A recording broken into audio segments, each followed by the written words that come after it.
Malalaman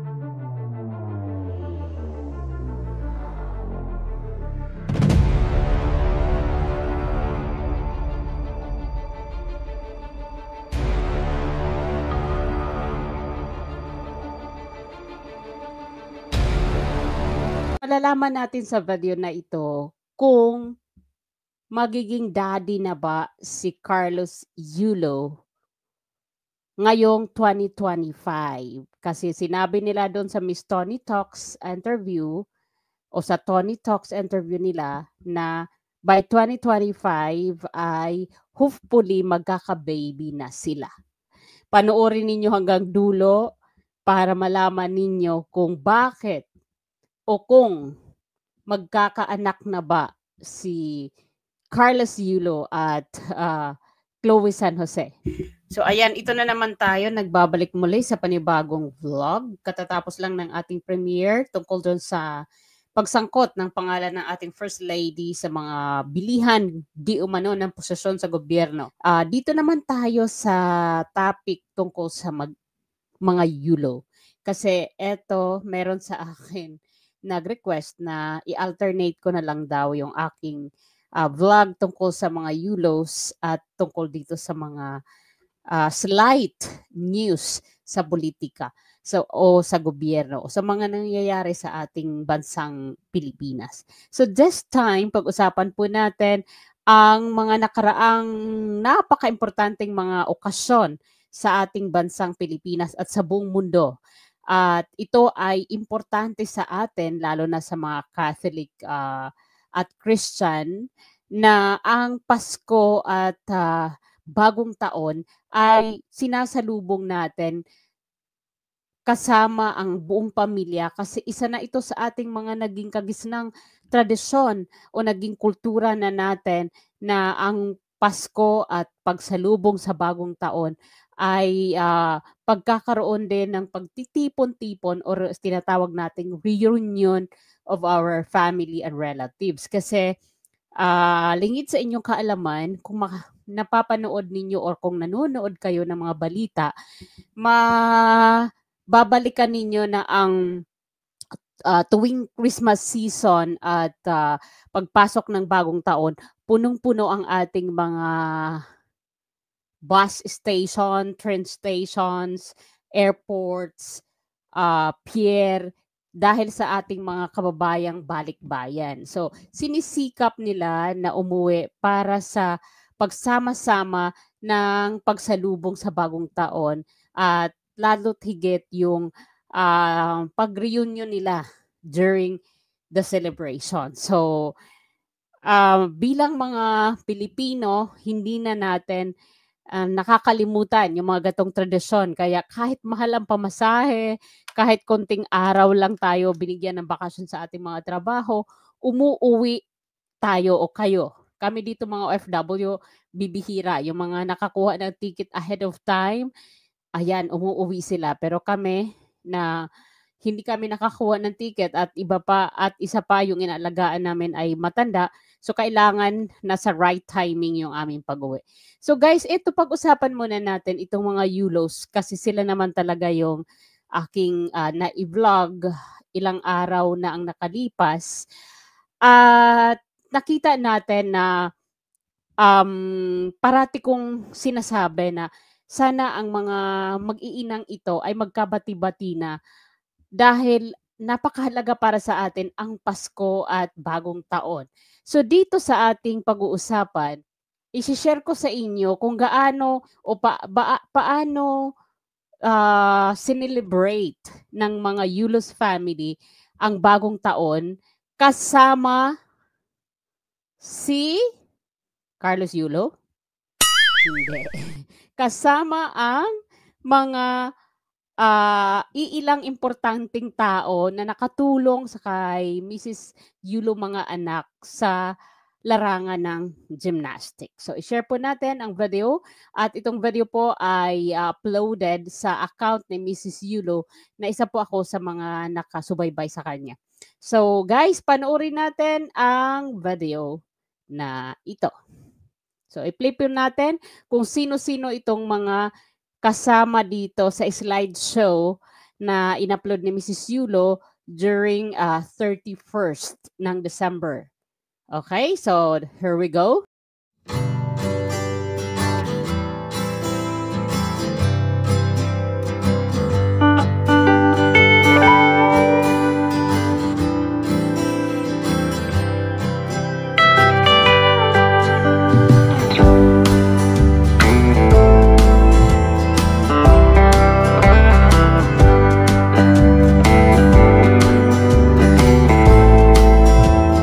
Nakakatuwa naman yung bonding na ito at itong mga importanteng tao para sa magkakapatid na Yulos kasi alam naman natin na bago ito naipasa sa kay Eldro at kay Eliza ay naging parte rin o naging bahagi din ang buhay nila kay Carlos Yulo dahil sila ang kauna-unahang si Carlos ang kauna-unahang tinuruan ng mga ni Coach Monihiro bago ito ipinasa kay Eldro at kay Eliza. At ang nakakatuwa dito, kasama yung parent ni Coach Monihiro. Kaya todo ngiti sa kanilang mga pisngi ang ipinamalas nila sa photos na na-share natin o sa slideshow. I-share ko to sa inyo guys. Ito ayan ang saya-saya nila. Oh, ayan. Ang saya nila.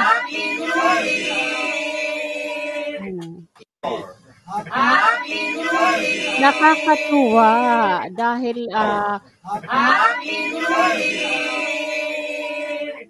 hindi man nila kasama si Carlos Yulo, dito napalitan naman sila ng hindi lang isa, dalawa, tatlo, kundi marami. So isa lang ang nawala sa pamilya nila, si Carlos. Ang dami nang pumalit. 'Di ba? Yun yung tinatawag minsan natin sa YouTube na people come and go. Kaya yung mga nag-go, hayaan na natin sila. Tutal may darating kasi people come and go. So ganun din 'yan sa pamilya natin. Meron tayong mga kamag-anak, mga anak, mga kapatid na ayaw na tayong kasamahin sa buhay. Nililit go tayo. Kaya hayaan na natin. Anyway, marami naman ang pumalit sa pagkawala ni Carlos. Marami namang mga persona ang pumalit. So mag-share pa po tayo ng iba dito sa mga kaganapan sa mga Yulos kasi nakakatuwa yung kanilang pagsalubong ng bagong taon. So hahanap pa po ako na maibabahagi ko sa inyo. So itong mga photos, ayan, nakita nyo. Ito po yung katabi ni Mrs. Yulo ay mag-ama, yung nakaitim. Ito yung mga coach ng nila Eldro at Eliza. Sino ba itong nasa baba? Hindi naman to si Benny Andaya. So i-share po natin lahat. Ayan, ito po yung magpapamilya, ayan. Hawak-hawak nila yung apo ni Mrs. Yulo, anak ni Joriel. So, ayan. Napaka-humble, napaka-down to earth nitong mga coaches nila Eliza. Ayan akala mo si Carlos Ayan akala mo si Carlos, di ba? Si Carlos, di ba? Parang si Carlos lang. Di ba? Nakakatuwa. So, very simple. Ayan, kumakain din sila ng mga Filipino dish natin. Karga-karga pa yung apo. 'Di ba? Talagang niyakap nila ng buong-buo ang mga Yulo dito sa pagsalubong ng bagong taon at ganoon din ang mga Yulo tinanggap din sila ng buong-buo sa bahay nila. At itong bahay na 'to na nakita natin, parang hindi na 'to yung bahay nila. Parang lumipat na ba sila? Parang naiba yung setup. I don't know kung nag-ayos lang sila or lumipat na sila doon sa inaalok di umano na worth 95 million house. Pero parang hindi naman siya yung house na worth 95 million, di ba? Kasi napakasimple pa rin ng mga muebles at parang masikip pa rin. Baka yun pa din ang bahay. Kaya lang, nag-ayos lang sila ng konti o nagtanggal ng mga gamit kasi alam naman natin na maraming gamit si Mrs. Yulo dahil sa nagla-live selling siya. So naka-standby lang o naka-stock up lang yung kanyang mga paninda dyan sa tabi-tabi. So, Ang importante guys ay hindi natin nakita sa bakas ng kanilang mga mukha na sila ay nalungkot, sila ay hindi kumpleto kasi nawawala ang isa nilang anak. Nakita pa rin natin ang kanilang happiness during the celebration of this best season. Puntahan naman natin ang golden couple. So, usap-usapan di umano na ang ating golden couple ay nag-celebrate ng kanilang New Year sa South Korea. At meron tayo dito mga short o mga seconds lang naman na mga slide o mga video na ipapalabas. Pero bago yan, ipakita natin muli ang 2025 look ni Golden Girl. So, ito po siya. Ayan. Tapos may picture sila dito na may statement si Carlos na mahal lahat gagawin ko para sa iyo. So parang may mali talaga. Ayan. Ito ay reels ng isang content creator na nakuha natin pero yung statement na mahal lahat gagawin ko para sa iyo ay statement yan galing mismo kay Carlos Yulo na o pagsusumikapan niyang masungkit muli ang gold medals sa 2028 LA Olympics para sa at inaalay niya ito kay Chloe San Jose. Kasi bakit? Para kay Carlos, isa lang ang nakita niyang blessing sa buhay niya at sinabi niya ang tunay na blessing ay si Chloe San Jose. Pakinggan natin ng bahagya itong kanyang statement. No, gusto niya ba makita ko ang tunay na blessing?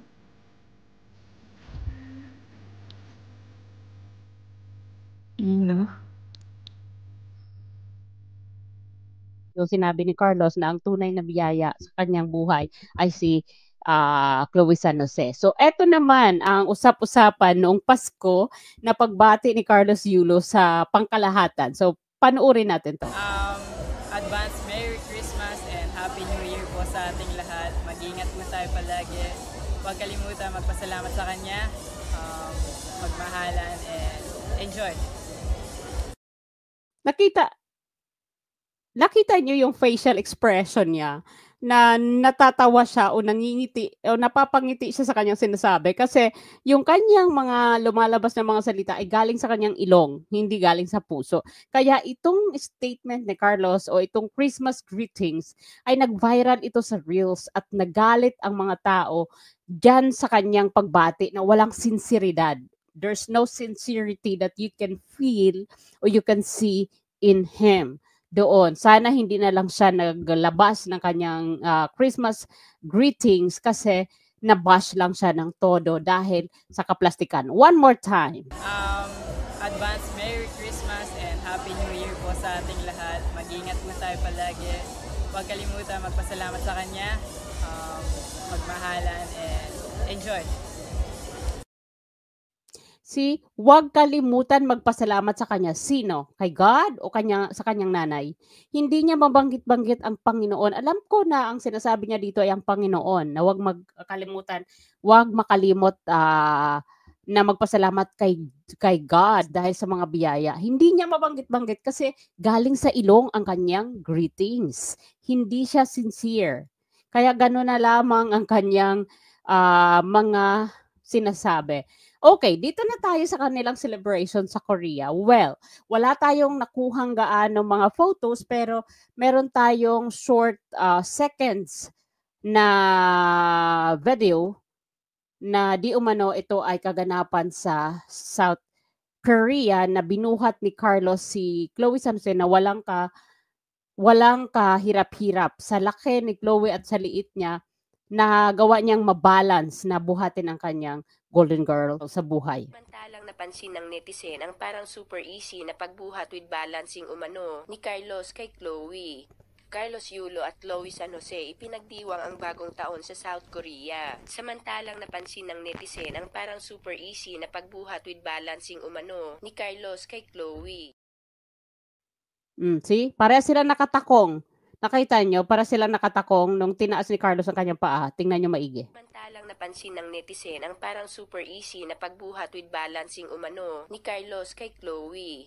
Carlos Yulo at Chloe San Jose ipinagdiwang ang bagong taon sa South Korea. Samantalang napansin ng netizen ang parang super easy na pagbuhat with balancing umano ni Carlos kay Chloe. 'Di ba? Nakatakong sila dahil twin shoes sila, parehas nakatakong. Now, isa pa sa kahapon na lumalabas na mga video o sa reels ni Chloe San Jose o sa kanyang mga social media, yung ka-OA-han niya. OA, 'di ba? Overacting. Na yung kanyang boses ay iniipit niya, nagiging baby. Yung parang mahilig siya sa baby talk. At tinawag niya dito for the very first time si Carlos na daddy. So, buntis na nga ba si Chloe San Jose? So, panoorin natin ito. Yes, it is. Yes, it is. It is. It's true, Bible. Yeah. It's true, Daddy. Diba? Narinig nyo? So, it's for you, daddy, or thank you, daddy. So, first time na tinawag ni Chloe si Carlos na daddy. One more time, palabas natin ito. Yes, it is. Yes, it is. It is. It's true, Bible. Yeah. It's true, Daddy. So, it's true, daddy. O, diba? So, hindi thank you, but it's true, daddy. First time. So, buntis na ba si Chloe San Jose dahil tinawag niya si Carlos na daddy? First time kasi mahal ang tawag ni Chloe San Jose kay Carlos. So, abangan natin kung magiging daddy na ba si Carlos Yulo dahil dito sa kay Chloe San Jose pagtawag na daddy. So, maraming salamat and bye for now. Thank you for watching.